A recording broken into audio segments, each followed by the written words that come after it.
Jonas capítulo 1, versículo 1 e o versículo 2 diz assim: a palavra do Senhor veio a Jonas, filho de Amitai, com esta ordem. Versos 2. A sua Bíblia pode ter: levanta-te.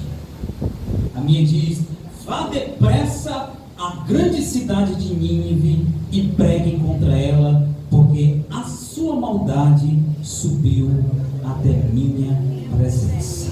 Levanta-te e vá depressa à grande cidade de Nínive e pregue contra ela, porque a sua maldade subiu até a minha presença. Amém? Pode sentar em nome do Senhor Jesus, glorificando o Senhor. Aleluia. Aleluia. Que o Senhor abençoe essa nação, em nome do Senhor Jesus Cristo.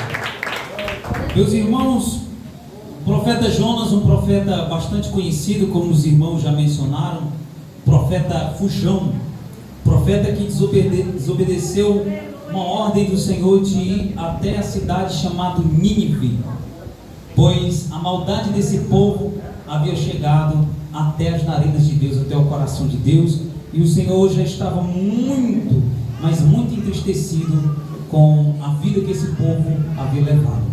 Eu quero trazer, irmãos, uma pequena introdução para que você possa compreender melhor o objetivo dessa mensagem, para que nós possamos sair daqui hoje, esta noite, com esse espírito missionário, esse espírito de missão, de evangelizar, de levar a palavra até mesmo para o pior traficante que possa existir na face da terra, para que nós possamos ter o ânimo de pregar para aquele que assassinou, que tirou vidas. Talvez vem na nossa mente: meu Deus, na minha já veio, como é que eu vou pregar para este homem que ele conduziu tantas almas para o inferno? Meu Deus, como é que eu vou pregar a palavra para aquele povo que é um povo rebelde? Eu vou entrar ali dentro, naquela favela, eles só querem usar droga. Como é que eu vou entrar lá dentro se aquele povo não quer nada com Deus? E o objetivo dessa mensagem hoje, esta noite, é nos animar a esta obra missionária. E eu quero trazer alguns pontos que nós possamos observar hoje, esta noite, a respeito da vida de Jonas, o propósito de Deus e o arrependimento deste povo. Mesmo sendo um povo endurecido, mesmo sendo um povo rebelde, Deus já havia arrependimento para este povo. Primeiro eu vou falar sobre a palavra do Senhor. Veio o quê? A palavra do Senhor. Esse é o primeiro ponto que, em primeiro lugar, eu vou trazer hoje esta noite. Veio a palavra do Senhor. Repita comigo, eu quero que você saia hoje esta noite e durante toda a tua vida essa mensagem fique no teu coração. Diga assim: em primeiro lugar, nós vamos falar que veio a palavra do Senhor. Segundo, irmãos, nós vamos abordar aqui neste tema a pressa de Deus. Deus tem pressa em salvar. Diga-se comigo: Deus tem pressa em salvar. Esse é o segundo ponto que nós vamos abordar nessa mensagem de hoje. A pressa de Deus em salvar almas. A pressa de Deus em te usar, em me usar, em nos usar para a obra de seu reino, em nos usar para resgatar as almas perdidas. E em terceiro lugar, irmãos, eu quero abordar o ponto que fala sobre a grande diferença que há entre o Senhor e o servo. Aleluia. Esse é o terceiro ponto. O Senhor e o servo. A grande diferença do Senhor para Jonas. A grande diferença de Deus para o homem. A diferença da natureza, os desejos, os atributos, os sentimentos de Deus contra o homem. De Deus e o homem, Jonas. E por último, em quarto ponto, nós vamos falar sobre que o povo se arrepende. Pode ser o pecado que for. Há arrependimento, há perdão, há graça, há misericórdia para qualquer tipo de pecado que se comete debaixo na terra. Embaixo do céu, na terra, com exceção, é claro, a blasfêmia contra o Espírito Santo. Amém, irmãos? Amém. Primeiro, irmãos, a palavra do Senhor veio, que é o primeiro tópico que eu quero abordar. a palavra do Senhor veio. Não foi a palavra de qualquer homem. Não foi a palavra, digamos, do próprio Jonas, ou a palavra de qualquer um outro profeta contemporâneo de Jonas. Não foi a palavra de Jeremias, não foi a palavra de Obadias, não foi a palavra do profeta Isaías, e nem tampouco a palavra do ser mais importante no céu abaixo de Deus. Eu falo Deus, eu me refiro a Jesus também, o Espírito Santo. Quer dizer, os anjos, os querubins, os arcanjos. Por que não dizer os anjos que estão mais próximos da glória de Deus, que são os serafins, que encobrem o seu rosto, porque eles estão diretamente no trono de Deus. Eles têm um acesso direto ao trono de Deus. Não foi a palavra de nenhum dessas três classes de anjo, que são os seres mais importantes que existem no céu, são santos, são as figuras mais importantes que a gente vê. A gente ora o Salmos 91, que Deus não vai enviar nenhum profeta, nenhum homem, Ele envia quem? Para nos proteger? Os anjos. Então os anjos são figuras importantes na Bíblia, eles vêm ao nosso favor por ordem divina de Deus, do Todo-Poderoso. Não foi a palavra dos anjos, não foi a palavra de nenhum homem, não foi a palavra de Enoque, não foi a palavra de Elias, o homem da carruagem de fogo, e nem tampouco a palavra do grande Moisés, o homem que falava a Deus face a face. Ele deixa bem claro: veio a palavra do Senhor. Porque quando a palavra do Senhor ela vem, ela é dita, é dada uma ordem, ela é falada, Deus arremete a sua palavra, aquele a quem ouve, seja quem for, seja um profeta, seja o pastor, seja um evangelista, seja um irmão que faz quaisquer função dentro da igreja, ou até mesmo um macumbeiro, ou até mesmo uma pessoa de qualquer outra religião, ou qualquer pecador no mundo lá fora. Quando a palavra do Senhor vem, o que ele tem que fazer? Ouvir e em seguida obedecer. As pessoas no mundo, elas ouvem a voz de Deus, só que elas não entendem. Deus fala com todos, irmãos, não são apenas com os profetas. Nós podemos ver, por exemplo, de Saul. Saul, ele era um rei que, meu Deus, um rei, ele desobedecia a Deus em tudo. E a diferença de Saul para Davi é orbitante, é colossal, é grande, enorme. Que Saul, ele pecava e justificava o seu pecado, e quando o negócio apertava, ele corria e colocava a culpa do seu pecado em alguém. Ah, foi o soldado, ah, foi o povo, ah, foi fulano de tal que mandou, foi ciclano que tomou a frente. A diferença, mas mesmo assim, toma misericórdia. Como nosso Deus é misericordioso. Deus falava com Saul. Falava ou não falava? Deus falava com Saul. E Saul ouvia, só não obedecia.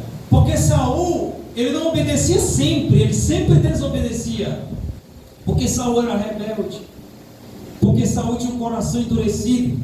Mas ele ouvia, porque ele cria em Deus, e cria que Deus podia falar com ele. Falava através do profeta, ou falava com ele através de uma visão. O próprio Deus entrou na boca de Saul e fez ele profetizar, porque Deus, ele é misericordioso. Então nem sempre a gente pode se gloriar ou achar alguém tão sublime por causa de dons, irmãos. Porque Deus pode usar pessoas com diversos dons. Deus pode me usar aqui e eu não estar bem. Tantas pessoas que pregam, quando passa um ano, você vê ela está no mundo. Aí, meu Deus do céu, fulano tal desviou em um ano, em pouco tempo, é porque não estava no caminho como tinha que estar. A questão de tudo, irmãos, não é dom nem nada. Não é dons nem capacidade. Não é porque louva, não é porque canta, não é porque faz isso, porque prega, porque tem uma boa hermenêutica, fala bem. Não é disso, não é sobre isso. Tudo é sobre Deus. Não é sobre nós, é para Ele. Então quando a palavra do Senhor vem, ela precisa ser ouvida e obedecida.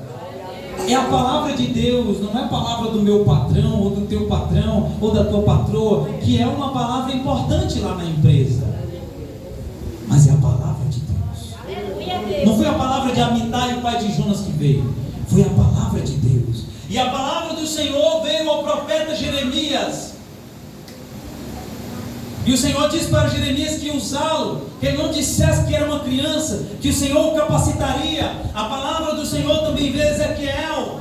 A palavra do Senhor veio a Isaías. Ele teve um encontro com o Senhor quando viu o trono e os anjos ali. Ele viu a glória de Deus, e quando a palavra do Senhor veio, gerou temor em Isaías. Aleluia.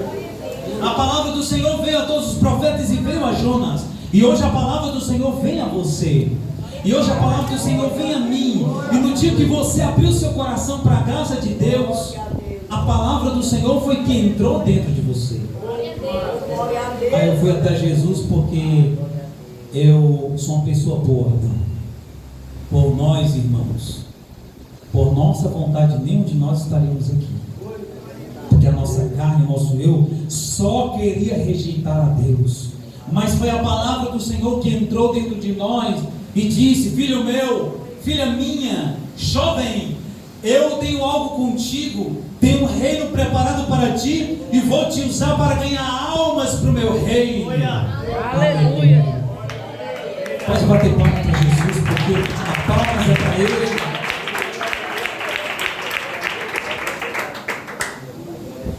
E eu mudei um pouco o tema da mensagem. O tema é: Deus tem pressa em salvar. Porque, com todo respeito ao servo do Senhor, apenas mudei, porque para mim eu ia ter dificuldade de trazer essa mensagem com esse tema, a cidade alcançada por Jonas. Porque na verdade Jonas não queria alcançar a cidade. Na verdade, quem concorda comigo? Ele não queria alcançar. E depois que ele alcançou, sem querer, apenas pela palavra do Senhor que veio, Jonas continuou não querendo que a cidade fosse salva. Misericórdia, diga misericórdia. Meu Deus do céu. Não queria que a cidade fosse salva. A história termina no livro de Jonas. Jonas reclamando com Deus. No meio do sol quente, Deus coloca ali a planta e tudo. Você já sabe da história. E depois Deus manda o lagarto comer, para tentar mostrar para Jonas que ele deveria entender o coração de Deus nesse momento, ter misericórdia daquele povo. E Deus ali faz o lagarto comer aquela planta toda, e Jonas fica no sol e começa a rejeitar, a reclamar, a desejar a morte. Senhor, me tira daqui, porque o Senhor está suportando a iniquidade desse povo. Esse povo tanto pecou, mataram profetas, homens estupraram criança. Aí na hora que o juiz vai julgar, recebe propina, o juiz julga e diz: o estuprador está livre. Senhor, não suporto mais, me tira daqui. Não quero mais ver o Senhor poupar esse povo malvado e rebelde. Esse era o sentimento de Jonas. Um zelo pela santidade. Porém, como ele é um homem, como eu e você, o coração dele estava fechado para ver a salvação. Então, ele alcançou a cidade. Eu acredito que Deus alcançou a cidade, porque Jonas não queria de jeito nenhum, por intermédio de Jonas. Porque Jonas foi, tudo bem, aquela cidade foi alcançada, aquela cidade foi salva pela misericórdia do Senhor, né? Mas Jonas não queria que a cidade fosse salva, ele queria que a cidade ela fosse condenada. Então Deus tem pressa, irmão. Deus tem pressa em te usar. Deus tem pressa em me usar. Tem pressa em nos salvar. Então quando a palavra do Senhor ela vem, o homem e a mulher têm que obedecer. Porque a palavra do Senhor ela vai a todos os cantos da terra salvando vidas. A palavra do Senhor, depois desses profetas, ela não veio mais pelo profeta. O autor aos Hebreus, no capítulo 1, ele diz: antigamente o Senhor falou com o seu povo através do quê? Dos profetas. Mas agora, aleluia, ele veio falando por meio do seu Filho. No princípio era o Verbo, e o Verbo, a palavra, estava com Deus, e a palavra era o próprio Deus. Depois a palavra do Senhor é tão importante que a própria palavra foi soprada dentro do ventre de uma mulher virgem, e a palavra encarnou-se, foi gerada em vida. A palavra do Senhor que veio a Jonas, ela encarnou-se em vida, e quando nasceu, e quando se deu por entendido, disse: eu sou a palavra do Senhor na terra, que irá salvar a humanidade. Aleluia, aleluia. Pressa, irmão. Em segundo lugar, pressa. Apressa-te, levanta-te. O que o apóstolo Paulo fala, inspirado pelo Espírito Santo, em Efésios, capítulo 5, versículo 17, ele diz: levanta-te dentre os mortos. Desperta-te dentre os mortos e Cristo resplandecerá a sua luz sobre ti. O que é a luz? É a palavra. A luz é a palavra. O Senhor, Ele nos manda a cada dia nós despertarmos. Eu soube que essa igreja aqui, né, o pastor veio aqui e levantou os grupos evangelísticos, veio organizando, porque assim, quando vem está desanimado, seja a liderança anterior, não sei quais os motivos, ninguém me falou, nem eu sei, está desanimado, aí Deus faz o quê? Deus envia outras pessoas para reanimar. Aí vem, Deus traz, levanta o projeto Bemo, levanta novamente os trabalhos evangelísticos, desperta o jovem, desperta a senhora, desperta os senhores para a obra evangelística, porque é através da palavra, depois da palavra, que o Senhor diz: desperta, porque Deus tem pressa em salvar. Ele diz para o profeta, ele diz: veio a palavra, e depois disse: vá depressa, desperta, levanta-te. Algumas traduções dizem levanta-te, a minha diz vá depressa, porque Deus tem pressa em salvar. Deus tem pressa, irmãos. Irmãos, você pode até achar que eu posso estar falando de heresia, talvez você nunca ouviu, não sei, mas você sabia que a vinda do Senhor, ela trabalha juntamente conosco? Quem sabia disso? Você não sabia, né? Muitos não sabiam que a vinda do Senhor trabalha junto conosco. Não estou dizendo aqui que Deus depende de nós para voltar, pelo amor de Deus. Eu estou falando de trabalho mútuo. Deus trabalha junto com o seu corpo, porque Deus, Ele não reina. Está escrito na Bíblia, em 1 Coríntios capítulo 15, diz que quando Cristo Ele tirar a morte dos nossos corpos mortais, diz que Cristo Ele vai pegar o reino e vai entregar ao Pai. Quem está reinando? Quem é? Jesus Cristo, homem. Paulo diz em 1 Timóteo 2,15, há um único mediador entre Deus e os homens, Jesus, homem. Ele se fez carne, morreu, voltou para o corpo físico e voltou para lá como homem, glorificado, para nos garantir um corpo de glória depois da ressurreição. Aleluia. Então, irmãos, Deus Ele tem pressa em nos usar, porque Ele trabalha junto. Eu vou reformular a pergunta. Você sabia que a vinda do Senhor Jesus, que é o cabeça da igreja, Ele é o cabeça. Paulo diz que Ele é o cabeça. Nós somos um corpo. Um é o dedo mindinho, outro é o dedo, outro é a mão, outro é o braço, o antebraço, o pé, nós somos um corpo. Aqui está um corpo reunido. E quem está falando conosco, porque eu estou no meio desse corpo, eu sou membro também. Agora, quem está falando aqui na minha boca é o cabeça. Ele está presente. Ele diz: quando tiver dois ou mais unidos em seu nome, ali eu estarei presente. Se a palavra dele está aqui, se você está sentindo a unção dele aí onde você está, se ele está despertando o teu coração, porque o cabeça está presente no corpo. Tem uma menina aí, eu não vou fugir muito do tema, está no tema, que ela fez uma composição, que eu fiz até uma, relutando contra dela. Ela diz que, falando contra a igreja, nós fazemos campanha para nós mesmos, nós pregamos para nós mesmos. E ia dizer para quem, irmão? Oramos pelos nossos, por nós mesmos, tem que orar pelos nossos, por nós mesmos, senão a gente não fica de pé. Depois a gente faz obra também, né? Aí ela diz que, nessa composição, essa do Evangelho de Fariseu, vocês já ouviram?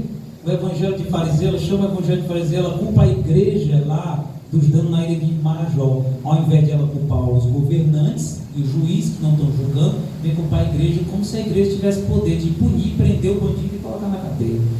Ela não tem poder para isso. Teremos lá no juízo final, diz que a igreja irá julgar as nações, junto com Jesus, com a cabeça, é o corpo unido. Amém? E ela diz que o corpo está doente. Nós temos as nossas faltas. Eu acabei de cantar esse hino da Débora, que ela fez esse hino aqui, juntamente com o Lorival de Almeida, gritante. Ela está dizendo assim: meu Deus, como a igreja está dividida, como a nossa igreja, Deus de amor, está dividida, como as igrejas no geral, independente de denominação, estão desunidos. A gente faz o trabalho evangelístico, não vem, não se une à igreja no seu propósito, porque fulano tal não veio me visitar, então eu não vou para lá. Isso é divisão, irmão. A palavra é miserável. Mas nós somos corpo. Ela diz que não é corpo, Ela diz que não é igreja verdadeira, é como se fosse uma prostituta, não é corpo. Ela diz que o sangue coagulou, não circula mais, está podre. Não, já acusou a igreja. Nós somos o corpo, sim. No nosso meio existe o joio, é claro. E no nosso meio existe o trigo, existe realmente membro que está parado, paralisado. Mas meu irmãozinho, basta a cabeça da pressão que o sangue começa a circular e volta a funcionar. Aleluia, Deus. Ele faz só assim, irmão, o pavio está fumegando. Lá em Isaías 42 diz que ele não lançará fora o pavio que fumega, nem a cana quebrada. Para o homem, o pavio que fumega não vale de nada. Não vale de nada. Ixi, ali não tem fogo não. Eita, aquele irmão tem fogo não. Não julgue não, Chevaleiro não, viu? Porque para Jeová é só assim, ó. Pegou fogo, irmão. Aleluia, Deus. Está pegando fogo e fazendo a obra do Senhor. Viu? Oh, glória a Deus. O Senhor não lança fora. Não lança fora. Agora eu vou concluir o que eu fiz a pergunta para você. A vinda do Senhor, ela trabalha junto com a igreja. Ele diz assim, ó: e quando este evangelho do reino for pregado, o quê? Toda criatura. O que vai acontecer? Virá o fim, o Senhor virá. E quem é que prega o evangelho, irmãos? Hã? Nós, você. Então, se nós apressamos no evangelho, no trabalho evangelístico, se a igreja, independente de qualquer coisa, de denominação, ela avança nesse trabalho evangelístico, o que acontece? O sofrimento diminui e Cristo volta. Glória a Deus. Irmão, me dê outra base bíblica. Eu não vou citar muitos respaldos para você não ficar sair daqui sem fruto. Quero que você saia com fruto. Compreenda a mensagem, a introdução, o objetivo e saia com fruto. Lá em Apocalipse, o que diz lá em Apocalipse? Quando Deus manda as taças da ira, os 4 anjos eles vão para soprar sobre a terra. Aí vem um anjo no meio dos 4 dizer: agora não, deixa primeiro que eu selhe os escolhidos. Aleluia. Aí da outra parte existem os santos que estão ali debaixo do trono de Deus, ao redor do trono de Deus, os santos que morreram por amor do evangelho, que eles dizem assim: Senhor, oh meu Deus, olha o sentimento deles como estava diferente de Jonas. Tenha misericórdia. Até quando o Senhor vai castigar a terra pelo sangue nosso que foi derramado e dos profetas? Aleluia. Aí o Senhor diz assim: até que se complete o número dos salvos. Oh, aleluia, Deus sabe, irmãos. Quem aqui se decidiu com Cristo há um ano atrás? Levanta a mão. Se decidiu, se entregou para Cristo, confessou. Você decidiu seguir a Cristo? Levanta a mão. Há um ano atrás. Quem decidiu há um ano atrás? Há um ano mais ou menos. Pronto, tem um aqui. Se Jesus tivesse vindo há 2 anos atrás, você ia ser salvo. Você está entendendo? Tem que completar os salvozinhos dele, irmão. Tem que completar o rebanho completo. Quem aqui confessou a Cristo há 5 anos? Levanta a mão. Eita, tem um cara de velho aqui, viu? Velho na fé. 10 anos. Pronto. 10 anos aqui, Israel. 10 anos, pronto. Se há 12 anos atrás ou há 11 anos atrás Cristo tivesse voltado, vocês seriam salvos? Não. Mas Cristo não voltaria nessa época, porque tinha que ensinar vocês. Eles já sabiam que o coração de vocês, como a cidade de Nínive, iria se entregar para o Senhor. Aleluia. E Deus enviou seus missionários, Deus enviou seus servos para pregar para vocês. Aleluia. Agora 20 anos. Pronto, 20 anos. Há 20 anos, 30 anos. Enfim, todos aqui que confessaram o Senhor, se o Senhor ele tivesse já voltado há 50 anos atrás, 60 anos atrás, a senhora aqui, né? Tem um tempo de fé. Como é que você seria salvo? Vocês estão entendendo? A mensagem de Deus foi dos irmãos de 100 anos atrás: apressa-te, evangeliza e fala do reino, para que eu possa salvar as pessoas dessa geração. Agora virão outras pessoas, outra geração, que a mensagem será a mesma: o Senhor está voltando, para que o povo se desperte e volte para Ele. Então por isso que nesse segundo tópico que eu trouxe em segundo lugar, vem depressa. Depressa, porque o Senhor tem pressa. Tem pressa em te usar. Tem pressa em me usar. Tem pressa de usar a mocidade do Senhor. para ganhar almas. Você ganha almas evangelizando. Senhoras, ganha almas. Irmão, não evangelizo mais. Eu não tenho ânimo para evangelizar. Já estou idosa, estou idoso. Há uma história do homem que eu não lembro o nome dele. Da próxima vez eu trarei. Diz, para quem não sabe, tinha uma bandeira ali dos Estados Unidos, né, que ela caiu. Nós aqui, brasileiros, fomos evangelizados pelos americanos, tanto da Inglaterra como dos Estados Unidos.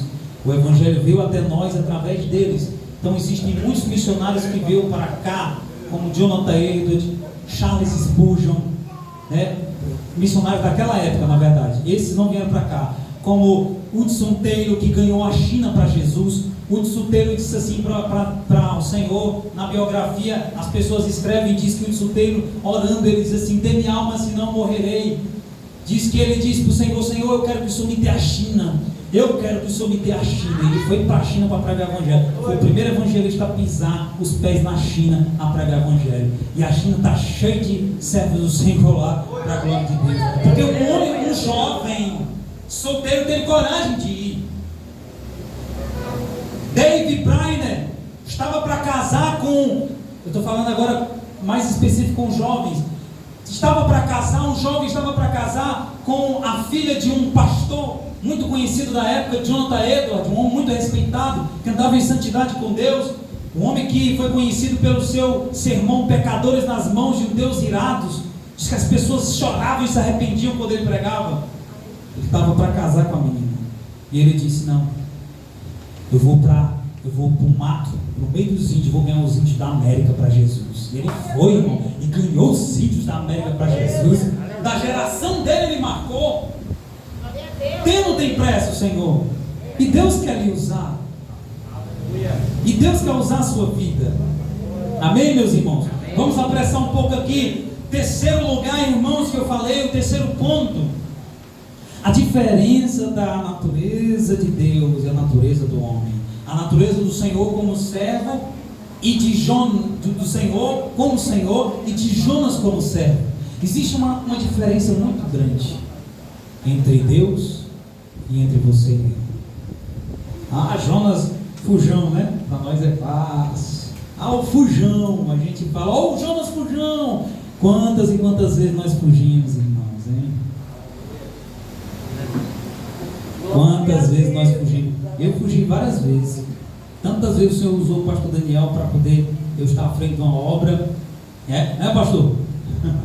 E eu disse: não, pastor, não quero mais não, eu já fiz uma vez, né? Mas era outra igreja onde eu fazia parte, o pastor esposo de Maria é diferente, Deus é amor. Eu disse: não, eu sei, eu conheço, mas eu fugia. Deus me fez um convite maravilhoso de viajar aqui na nossa igreja, mas eu rejeitei. O que acontece? Aquele meu filho, ele nasceu morto. Aí o que eu tive que fazer? Eu tive que voltar atrás e dizer: Senhor, eis-me aqui, o Senhor mandar eu fazer, eu estou para fazer a tua obra. No instante a gente aprende, irmãos, porque nós somos diferentes de Deus. Então o que acontece? Deus estava triste com Nínive. Deus estava triste, estava irado com Nínive. A lei de Deus, a justiça de Deus dizia assim: julga aquele povo e castiga-os, lança fogo sobre eles, como fez com Sodoma e Gomorra. A justiça de Deus pedia isso, porque uma família ela foi fraudulada, uma família sofreu e o juiz não julgou a causa. O que acontece no nosso país? O juiz recebeu propina, uma mulher foi abusada, uma criança foi abusada, e a causa chegou até o juiz, ele não resolveu, apelaram para o governador não resolveu, então foram até o próprio rei, o rei também não resolveu, porque recebeu propina da família do estuprador. Aí Deus vendo tudo aquilo, dentre outras coisas, o órfão, a viúva sendo rejeitada, e tantas desgraças que a gente vê no mundo, estava lá acontecendo em Nínive. Então a justiça de Deus pedia castigo, mas de outra parte, a graça de Deus também superabundava. Porque, como diz Paulo, também no Antigo Testamento, onde o pecado abundava, também a graça de Deus ela superabundava. Onde o pecado transbordava, a graça de Deus super transbordava, irmãos. Ele é um Deus de graça desde o Antigo Testamento. É um Deus gracioso desde o Antigo Testamento. Ele punia sim, castigava sim, mas também ele era um Deus gracioso, que ele estendia a sua misericórdia, como estendeu para você e para mim, que éramos pecadores, que vivíamos como ovelhas perdidas. Glória a Deus. Jonas queria que a terra fosse castigada. Alguns pregadores, Jonas, um profeta desobediente. Jeremias, um profeta chorão. Fala isso porque não teve as visões que Jeremias teve da desgraça que viria sobre Jerusalém. Porque se você visse das coisas que está para vir daqui a 5 anos, você ia chorar a vida toda até acontecer. Porque os profetas sofriam. Eles viam que ninguém via. Eles sentiam o coração de Deus. Quando Deus estava triste, o profeta ficava angustiado. Mas nós não. Nós missionários do século 21, quando nós sentimos uma angústia, que pode ser o vizinho, pode ser uma irmã, pode ser a mãe, pode ser a tia, que está pensando em se matar. Aí Deus procura alguém para colocar aquele sentimento. Quando Deus coloca a angústia dentro de nós para a gente orar, ai meu Deus do céu, tira, sai, Satanás, sai. A gente não quer sentir angústia. A gente não quer sentir tristeza pelo pecado do nosso familiar, do nosso irmão. Não quer. Nós somos fracos demais. Mas o Senhor quer nos fortalecer. Aleluia, Deus. Amém. Missão. Deus queria agraciar a cidade, perdoar. Porque Deus, como viu em você, em mim, em nós, Ele já viu que a cidade de Nínive iria se arrepender. Jonas não via, nem os anjos via. Ninguém é onisciente a não ser Deus. Então Jonas estava querendo que Deus aplacasse a sua ira, a sua justiça. Então naquele momento ele fugiu do chamado.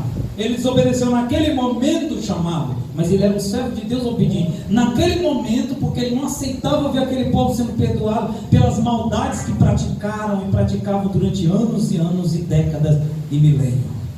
Mas o coração do Senhor é diferente do mundo, irmãos. Vamos ser sinceros, irmãos. Se a gente visse, né, pessoalmente assim, soubesse que um homem entrou, eu vou falar uma coisa mais bizarra, estuprou uma criança, e ele sai para fora e todo mundo está ali. A princípio, que vem no nosso coração não é de vingança, não é isso? É ou não é? Levanta a mão, é ou não é? Rapaz, tem que ser preso. Alguns vão dizer, tinha que ser morto. Outros vão dizer, tem que ir lá para dentro para os homens fazerem a mesma coisa com ele. Esse sentimento, em parte, é um sentimento de justiça. A gente quer justiça, a gente quer que seja preso. Eu posso levar até que horas? Né? 10 para 9, né? Tem um sorteio, né? Então, irmãos, o nosso sentimento é de querer justiça, isso está correto. Nós queremos que a justiça seja feita. E Deus também.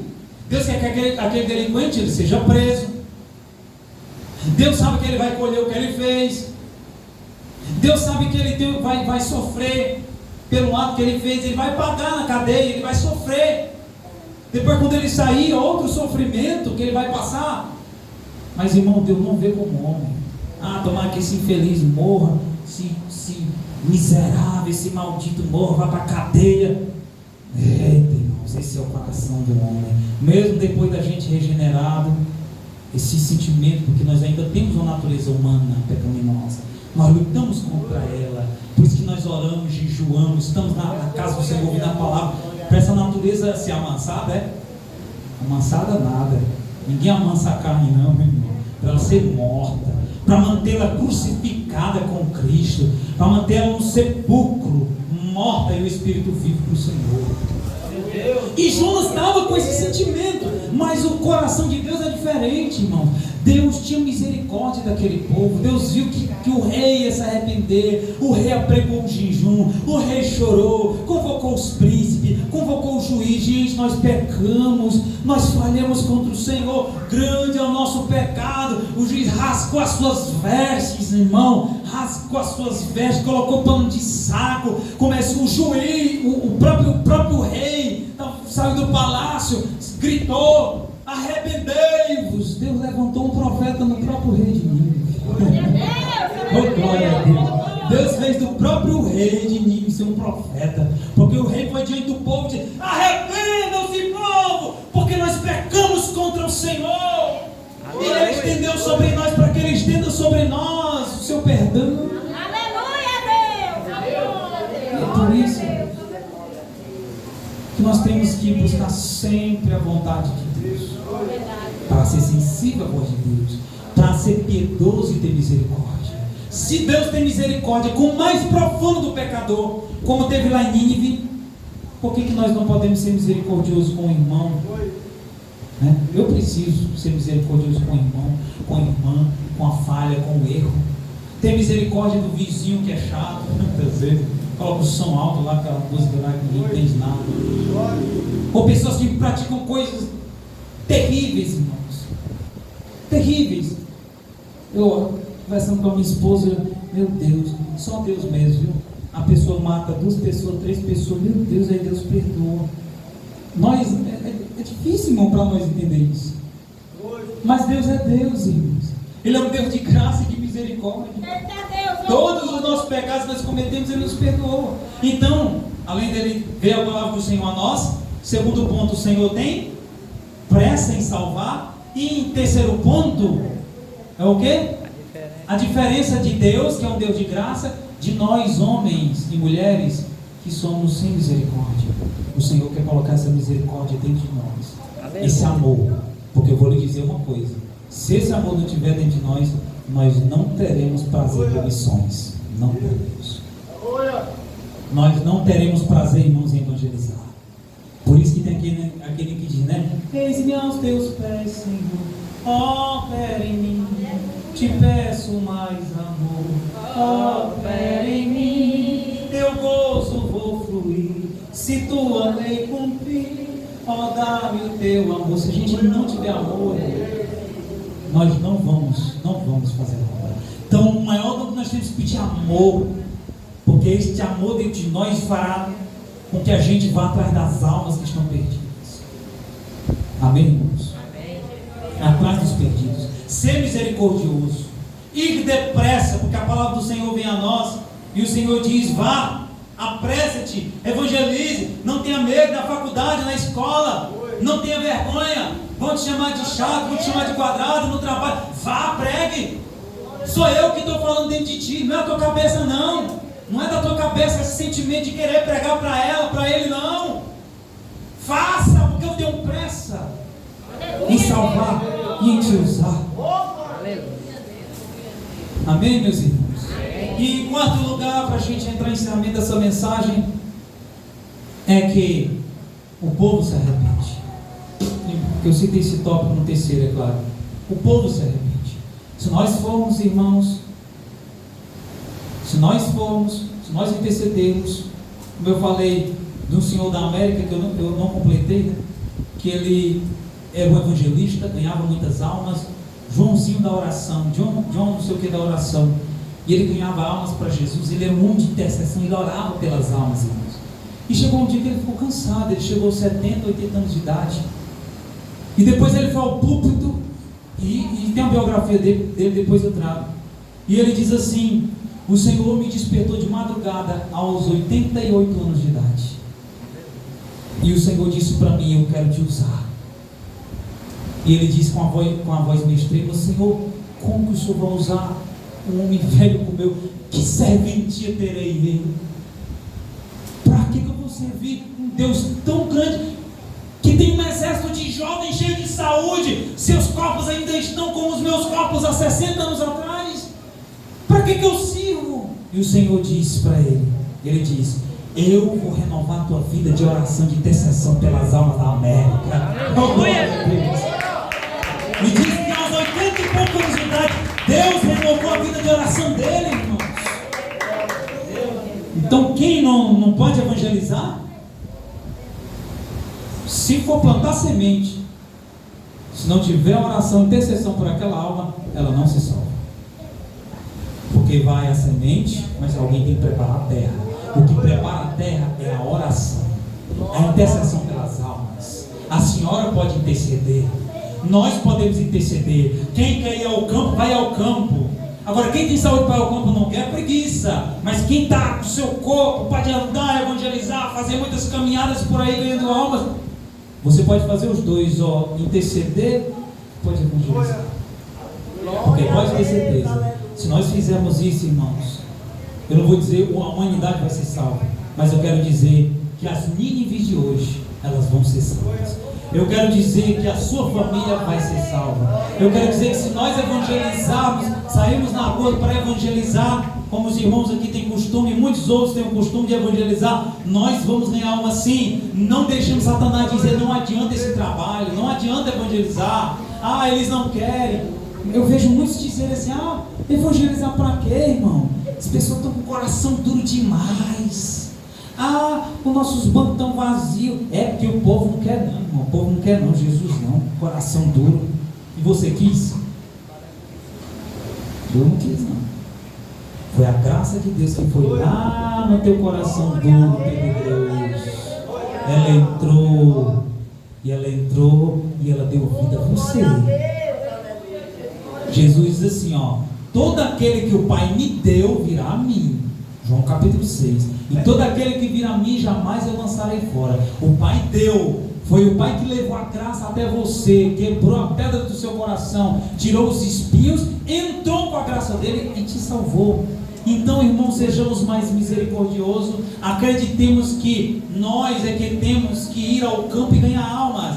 As cadeiras quando estão vazias é porque não está tendo trabalho evangelístico, não está tendo intercessão. Eu vou só interceder, só orar. Não, nós temos que ir, porque a palavra do Senhor já veio, como veio para Jonas. A palavra do Senhor veio, no primeiro ponto. A palavra do Senhor veio a nós. Segundo ponto, o Senhor diz que tem pressa. O terceiro ponto, o Senhor mostrou a natureza dele e a nossa e diz, eu posso colocar minha natureza em ti para você ganhar alma. E o Senhor nos afirma dizendo que se a gente for ao campo, o Senhor vai nos dar as almas que hão de ser completadas para o reino. Amém? Glória a Deus, aleluia, glória a Deus, aleluia. Sonda-me, Senhor, e me conhece. Vamos ficar de pé. Quebranta o meu coração, transforma-me conforme a tua palavra, e enche-me até que em mim se ache só ti. Então, diga para ele, usa-me, Senhor.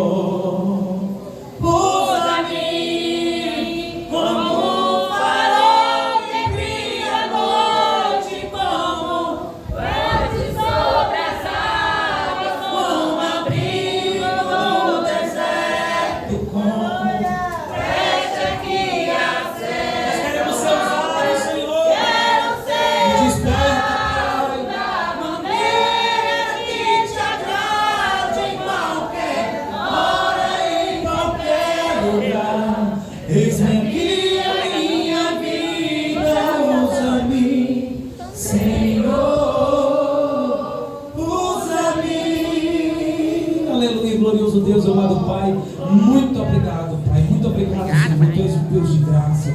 Obrigado por essa mensagem, obrigado por usar os meus lábios pesados, Senhor, o meu coração que muitas vezes é como o coração de Jonas, e também, Senhor, que o Senhor possa transformar os nossos corações para obedecer a Tua voz, Senhor, para ir ao campo, porque a palavra do Senhor veio a nós. O Senhor já nos disse que tem pressa, Senhor. O Senhor já nos mostrou que o Senhor quer que o nosso coração seja igual ao Teu, coração misericordioso, Pai. E o Senhor já nos falou, Pai, por meio desta mensagem, que se nós formos, se nós insistirmos, se nós evangelizarmos, se nós formos a missões com intercessões, as almas que estão lá no mundo lá fora, as almas de Nínive, Senhor, as almas de Fortaleza, as almas de Parangaba, de Serrinha, dessa cidade, do nosso estado, do nosso Brasil, como foi profetizado no hino, será ganho para o Teu reino, Pai. Muito obrigado, Senhor. Abençoa o Teu povo, a Tua igreja. Abençoa os trabalhos evangelísticos da nossa igreja, Senhor. Abençoa para a glória do Teu nome. Amém. E graças a Deus. Aleluia. Aplauda o Senhor, porque Ele é digno de receber.